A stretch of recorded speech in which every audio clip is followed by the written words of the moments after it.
Facebook মেসেঞ্জারে দীর্ঘদিন আগে ডিলিট করে দেওয়া মেসেজগুলো এখন থেকে কিন্তু আপনারা রিকভারি করতে পারবেন। অর্থাৎ বন্ধুরা, দীর্ঘদিন আগে যাদের সাথে আপনি মেসেজ করেছিলেন মেসেঞ্জারে, সেই মেসেজগুলো যদি আপনি সিকিউরিটি পারপাসে বা অন্য কোনো কারণে ডিলিট করে থাকেন এবং দীর্ঘদিন পরে এসে আপনার মনে হয় যে সেই মেসেজগুলো আপনার রিকভারি করা প্রয়োজন এবং দেখা প্রয়োজন পড়তে হবে, তাহলে কিন্তু খুব সহজে আপনি মেসেঞ্জারে ডিলিট করে দেওয়া মেসেজগুলো আবারও রিকভারি করতে পারবেন। তো কাজটা কিভাবে করতে হয় চলুন প্রসেসটা দেখিয়ে দিচ্ছি। তো কাজটি করার জন্য প্রথমেই আপনি আপনার মোবাইল ফোন থেকে ফেসবুকের অফিসিয়াল অ্যাপটি ওপেন করবেন। তারপর ডান পাশে উপরে যে লোগোটি রয়েছে লোগোটিতে ক্লিক করতে হবে। দেন উপর থেকে সেটিংস আইকনটিতে ক্লিক করবেন। এবার স্ক্রল ডাউন করে একদম নিচের দিকে চলে আসবেন। এখানে দেখতে পাবেন ডাউনলোড ইউর ইনফরমেশন নামে একটি অপশন রয়েছে, এটিতে ক্লিক করতে হবে। এখান থেকে কন্টিনিউ এ ক্লিক করে দিবেন। দেন এখান থেকে ডাউনলোড অর ট্রান্সফার ইনফরমেশন এই অপশনটি সিলেক্ট করবেন। এখান থেকে আপনার স্পেসিফিক টাইপস অফ ইনফরমেশন এটির উপর ক্লিক করতে হবে। দেন বন্ধুরা, এখান থেকে মেসেজ অপশনটি সিলেক্ট করে নিচ থেকে নেক্সট অপশনে ক্লিক করে দিবেন। ডাউনলোড টু ডিভাইস এই অপশনটিতে ক্লিক করতে হবে আবারও। দেন এখান থেকে বন্ধুরা ডাটা রেঞ্জ নামে যে অপশনটি রয়েছে এটিতে ক্লিক করবেন। এবার আপনি যত সময়ের বা যত টাইমের আপনি মেসেজগুলো রিকভারি করতে চান দীর্ঘদিন আগের, সেই সময়টা এখানে সিলেক্ট করে দিবেন। দেন নিচ থেকে আপনারা সেভ অপশনটিতে ক্লিক করে দিবেন। তারপর আবার নিচ থেকে আপনারা ক্রিয়েট ফাইল অপশনটিতে ক্লিক করে দিবেন। এই যে দেখুন বন্ধুরা, এখানে একটি অপশন চলে এসেছে।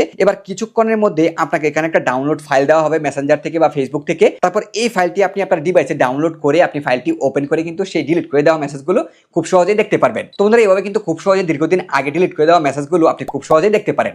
ধন্যবাদ।